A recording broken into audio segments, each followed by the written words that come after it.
Video शुरू करने से पहले हमारे चैनल को लाजमी सब्सक्राइब करें और इस नावल की अगली एपिसोड देखने के लिए ज़्यादा से ज़्यादा चैनल को सब्सक्राइब करें। चची कहती है फरा ने वहाँ पे वे सारा शो देखा और फिर उसको पता चला था और फिर फरा और फौजिया की बहुत अच्छी दोस्ती थी। अगले दिन ही फरा ने फौजिया को रात वाली बात बताई और उससे पूछने लगी कि ये क्या ड्रामा है।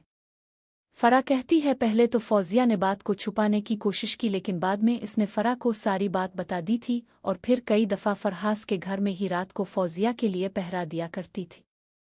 मुझे चची की बात सुनकर अब मुकम्मल यकीन हो गया था। मैंने कहा चची फरा आंटी ने कभी फौजिया आंटी को फौजिया ने फरा आंटी को इस काम में शामिल होने का नहीं कहा। चची मेरी तरफ को अलिफ देखा, फिर बोली लगता है तुम्हें अब फरा है भी दिल आ गया है।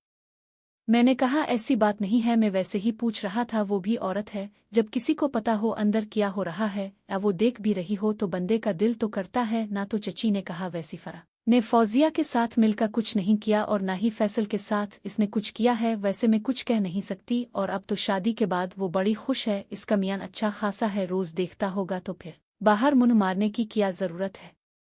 चची ने कहा अब तुम्हें समझ आ गई है ना तुम्हें क्या करना है। मैंने कहा चची अब बेफिक्र हो जाओ, अब मैं जानो और मेरा काम अब तो फौजिया को चौध कर ही छोड़ूंगा।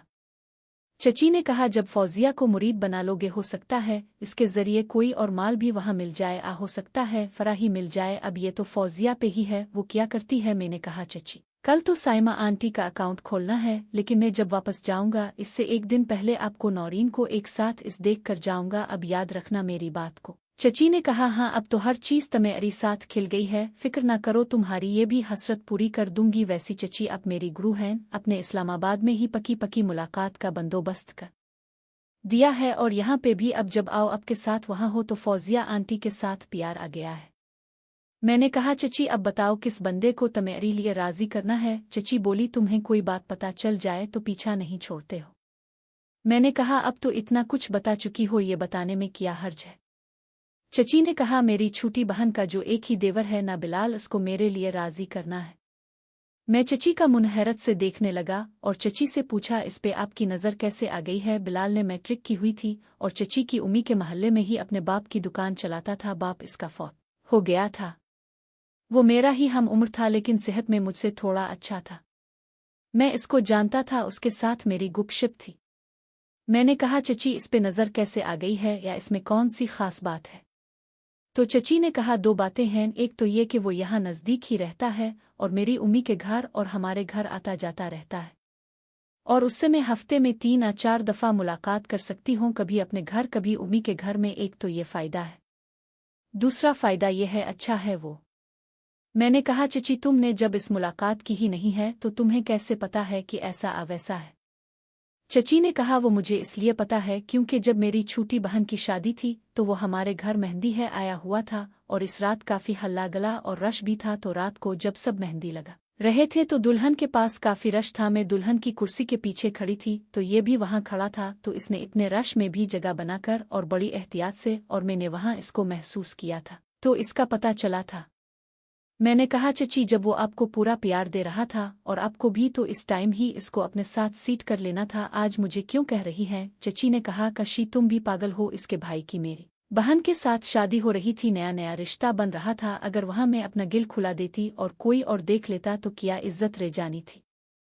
इसलिए मैंने इस लड़के को अपने कोई भी मौज शो नहीं करवाया और वो जब वहां से चला गया तो घर में अकेले में इसको पकड़कर थोड़ा डांट दिया और डरा धमका दिया कि तुम्हें शर्म नहीं आती, अपनी माँ बेटी है गंदी नज़र रखते हुए मैं तुम्हारी उम्मी से बात करूंगी। वो है चारा डर गया और मेरे पाँव पड़ गया, मुझे मुआफ़ कर दी, आइंदा कभी नहीं करूंगा। और फिर मैंने इसको मुआफ़ कर दिया, लेकिन इसके बाद आज तक वो हमारे घर ज़रूर आता है, लेकिन मेरे से डरा ही रहता है और भागता रहता है। और इस बात को 6 महीने होने वाले हैं, लेकिन अब सोचती हो गलत ही किया, अपने ही फ़ायदा ख़राब कर दिया, क्योंकि इसकी ख़ानदान ने कम ही आना जाना है और दूसरा औरे गिर्द टाइप का बंदा नहीं है। दुकान से घर और घर से दुकान बाहर भी कोई ख़ास दोस्तियाँ नहीं है। ऐसा बंदा ठीक रहता है, बदनाम नहीं कर सकता। इसलिए अब तुम्हें कह रही हूँ तुम उसको मेरे लिए राज़ी करो।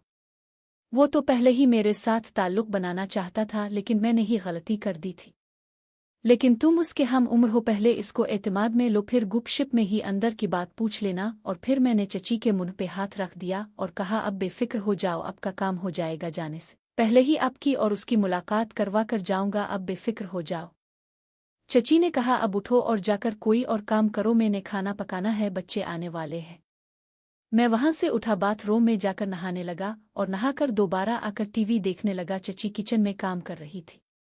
फिर शाम तक कुछ न हुआ और शाम को जब चचा घर आए तो उनके साथ साइमा आंटी भी थी। मैंने उनको सलाम किया तो उन्होंने बड़ी आहिस्ता आवाज में जवाब दिया, लेकिन वो मुझसे नजरें चरा रही थीं। फिर रात को सब ने मिलकर खाना खाया और सब अपनी अपनी जगह है जाकर सो गए। सुबह मैं खुद ही उठ गया। आज मुझे दिन होने का बेसब्री से इंतजार था। आज मुझे साइमा आंटी से मुलाकात करनी थी। मैं सुबह नहा धोकर नाश्ता करके टीवी वाले कमरे में आकर बैठ गया। सब अपने अपने कामों में मसरूफ हो गए थे, लेकिन मैं टीवी वाले कमरे में बैठकर बेचैन था। टाइम गुजर ही नहीं रहा था। फिर ऐसे कर टाइम गुजर गया। जब दिन के 12 बजे तो चची टीवी वाले कमरे में आई और आकर मुझे बोला, हाँ भी भतीजे तैयार हो ना? मैंने कहा, तैयार तो हूँ, थोड़ा डर भी लग रहा है कि साइमा आंटी का रवैया कैसा होगा।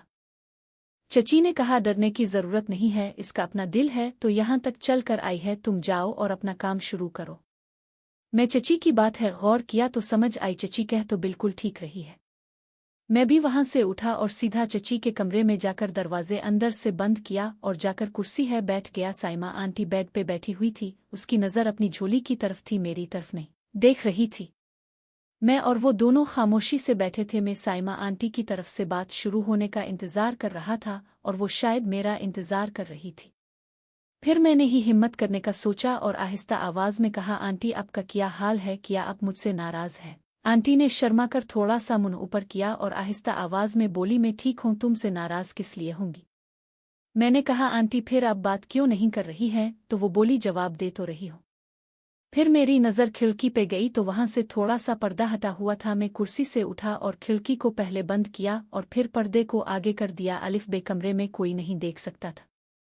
फिर दोबारा आकर साइमा आंटी के साथ बेड पे आकर बैठ गया और मैंने कहा, आंटी मुझे पता है आपके अंदर एक खौफ आडर बैठा हुआ है कि मैं कोई कच्चा बंदा हूँ, आपके साथ ताल्लुक बनाकर बाहर लोगों को बता दूंगा और आपको बदनाम कर दूंगा।